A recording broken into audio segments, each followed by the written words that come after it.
Oh, welcome back to part two of energy systems. Again, a very exciting topic. I guess when you think about energy systems, you're using them right now. And again, if you think about the intensity and duration that you're working at, well, that'll be determined which system is dominant. That'll also determine the rate and yield of the corresponding system. So, really important keywords, guys. This terminology, when you use these in your answers, just makes you sound really smart. So, I'd really encourage you to use the words rate and yield.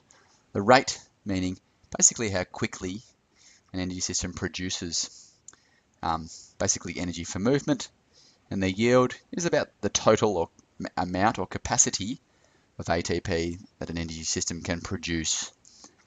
Again, yep, these words are going to be very useful, so let's get right into it. So we've got our first system. This is the ATP PC or CP system, as it's sometimes called. It means the same thing, don't stress. Basically, this system here is designed for very, very, very, very, very high intensity, but of course we know that there's a very low duration, so a very, very, very high rate and a nice low yield. This is predominant for sporting events which are very short, any jumping, any explosive weightlifting, the field events, your throws, your shot puts and javelins and that sort of thing, and then up to about 100 meters. So that we know that goes for about 9.6 seconds. So anything longer than that, and our other systems either have a bit more of a role to play. It's the simplest system to work, therefore it's the fastest to use. So there's very few chemical reactions involved in the breakdown and resynthesis of ATP. So it can be quick, but we know that there's a very much a limited supply of that stored PC and ATP in the muscle. Compared to the other two systems, it fatigues very rapidly, and anything after about 6 to 10 seconds, we know that the anaerobic glycolysis system becomes the next most dominant system, again, for all-out effort. The fuel, we need to know what each system uses as their fuel. This one uses a chemical fuel called creatine phosphate. Basically, the phosphate group is removed from the CP and donated or added to the adenosine diphosphate molecule. Again, once we can reattach the inorganic phosphate, we find that we are able to break down the ATP high energy bond. Boom, energy released, happy days. The replenished ATP can then be used immediately. During recovery, the body will replenish PC stores by rejoining creatine with phosphate. This takes time and requires the assistance of the aerobic system. So again, this system won't replenish unless you are basically having what we call a passive recovery. So we won't be able to rebuild our PC stores unless you're sitting down and resting, which will show you a nice graph and a table of that shortly. Anaerobic glycolysis system. So this one is still a very high intensity system. Not quite as high as the ATP-PC, but it's very high, and also duration is limited. So what are some sports or athletes or events that would use this type of energy system? The 400-meter sprint is an absolute beauty. It goes for about 48 seconds. And again, during this period of time, there's a heavy reliance on the anaerobic glycolysis system. The other one, we've got the 100-meter freestyle. So again, it takes approximately 50 seconds to do that one. So all-out effort. And that's going to hurt a lot when you're running due to the build-up of metabolic byproducts. They would resynthesize ATP at a fast rate and is rapidly activated at the start of intense exercise. When is it predominant? Again, we need to know this sort of information. Generally speaking, efforts of 30 to 60 seconds. Similar to the ATP-PC system, the lactic acid system, we should always call it the anaerobic glycolysis system, is characterized by limited capacity. We use the food fuel carbohydrates. Again, we know that we can get that glycogen stored in the muscle, so it's quite a readily available or quickly available fuel, but due to the fatiguing byproducts that accumulate, that creates a limited use of this system beyond about 60 seconds in regards to building up too much fatigue. Okay, this is the key point here. The anaerobic system, because we have an incomplete breakdown of glycogen, so it's still the process of glycolysis, results in the production of lactic acid. Now, really important stuff in. Lactic acid is made up of lactate and hydrogen ions, which we often call H plus ions. And these H plus ions are the bad guys. They're the ones that change the acidity or denature the muscular environment, which means that the enzymes can't work to their full capacity, which means we slow down. Again, this lactic acid builds up. I mean, it's accumulating all the time, but when we're at low intensity, there's enough oxygen to metabolize or break down the lactic acid, and then it becomes a non-harmful product. But when we're pushing a high intensity for a period of time, 30 seconds or more, it's going to build up and build up and build up, and that's where we get that burning sensation in the legs. Okay, so this explains why the relative rate of ATP resynthesis is slower than the ATP-PC system, because there are several steps involved in the resynthesis of ATP when we're using glycogen, as opposed to the CP system. And then over a period of time, it causes a reduction in muscular power. Okay, this is the aerobic system. This is our diesel engine. This is the one that can go and go and go and go and go. It's used by endurance athletes, distance runners, road cyclists like Cadell, and triathletes like Mr. Briggy.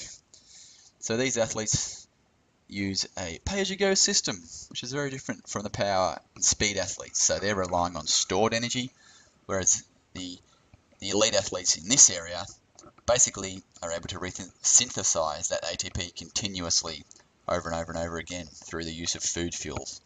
Although this limitation corresponds to a reduction in total power output, the best thing about this system is that you can just keep going and going and going, provided you're fueling your body with appropriate carbohydrates during the event.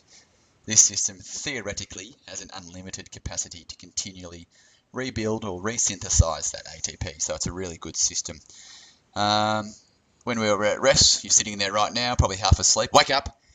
This is currently referred to when describing fitness requirements of athletes who perform longer endurance events. So they reckon anything after about 60 seconds, the aerobic energy system will become dominant. So after that time, the other systems will contribute during various stages, but the aerobic system will be dominant from then on. So it's always going to be the dominant provider of ATP once we pass 1 minute of exercise.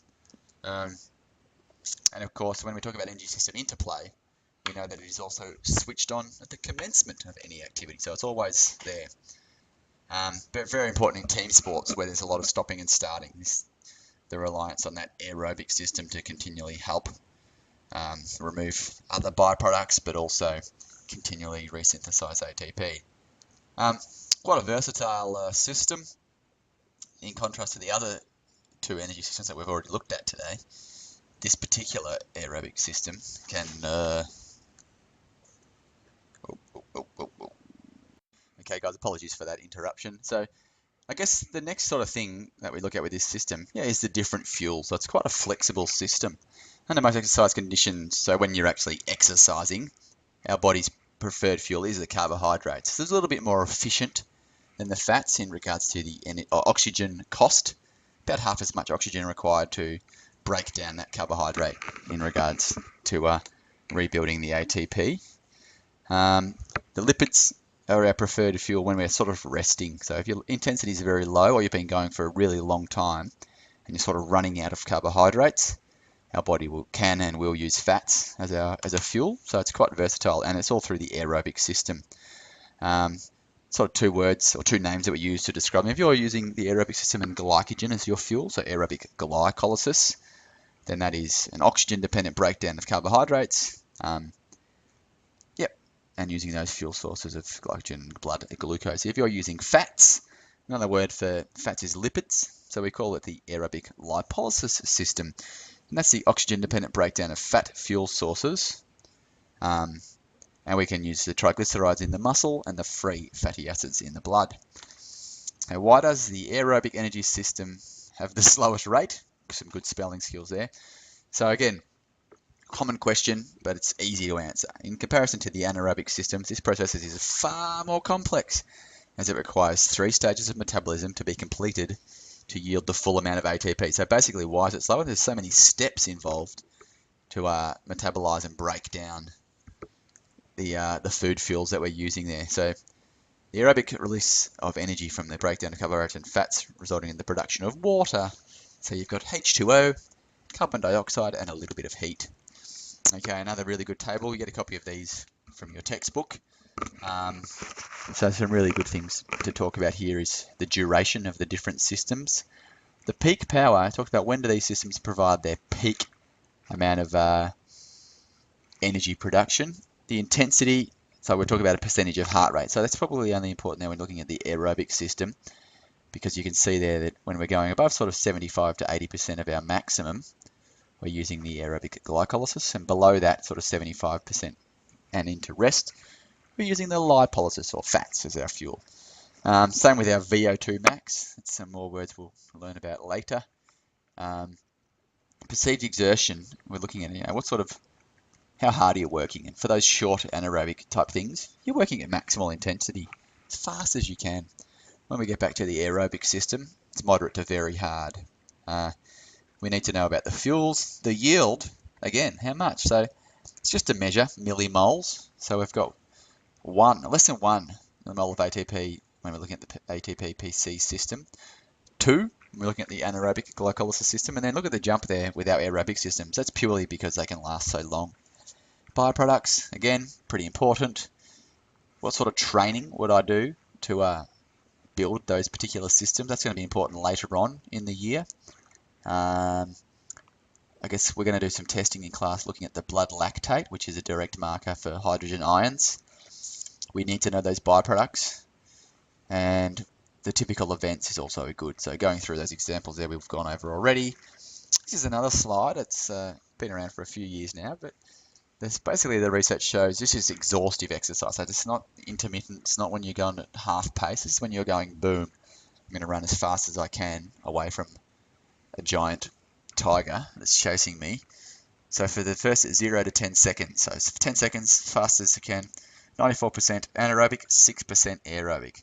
Jump down and you can see the ratio changes as we go on. But key point I wanted to talk about is this 60 seconds here. So at that point, you've got a 55% coming from the anaerobic systems and 45% aerobic. So you can see there, beyond that point, our aerobic system will become the dominant provider of ATP. And that ends our slideshow for this part 2. Very exciting. I encourage you to complete the chapter summary questions, add a summary table to your books outlining something like this. It's going to be of huge benefit to you guys when you're revising. But I also encourage you to understand why the different systems work in regards to their rate and yield, and really just get a good overall, think about what sports and activities you're doing on the weekend, or when you're at the gym or training. What's going on with your energy systems? What system's dominant? Which ones are providing the most ATP? Do you think you're a better aerobic athlete or anaerobic power athlete? And that's the things that are really going to benefit you this year. If you can apply this information to things that you're doing every day, and that's why PE is easily the best subject in the school. So I'll leave it at that, and we'll